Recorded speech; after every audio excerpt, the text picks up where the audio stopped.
The year of skinny pop and sugar-free Jell-O cups, we guzzled vitamin water and vodka, toasting to high school and survival, complimenting each other's thigh gaps, trying diets we found on the internet, menthol cigarettes, eating in front of a mirror, donating blood, replacing meals with other practical hobbies like making flower crowns or fainting,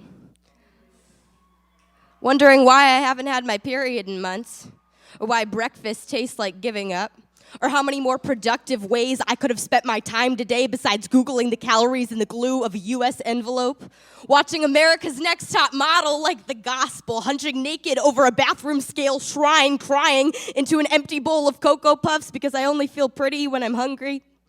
If you are not recovering, you are dying. By the time I was 16, I had already experienced being clinically overweight, underweight, and obese. As a child, fat was the first word people used to describe me, which didn't offend me until I found out it was supposed to. When I lost weight, my dad was so proud he started carrying my before and after photo in his wallet. So relieved he could stop worrying about me getting diabetes, he saw a program on the news about the epidemic with obesity, said he is just so glad to finally see me taking care of myself.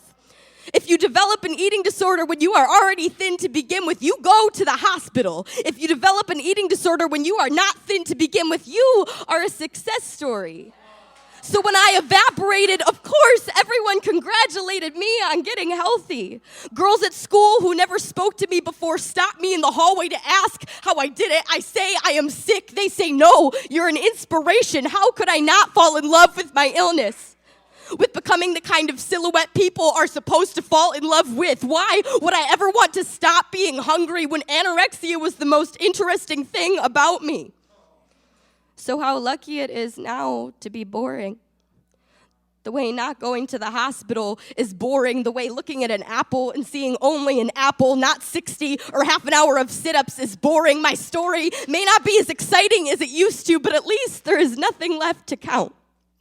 The calculator in my head finally stopped.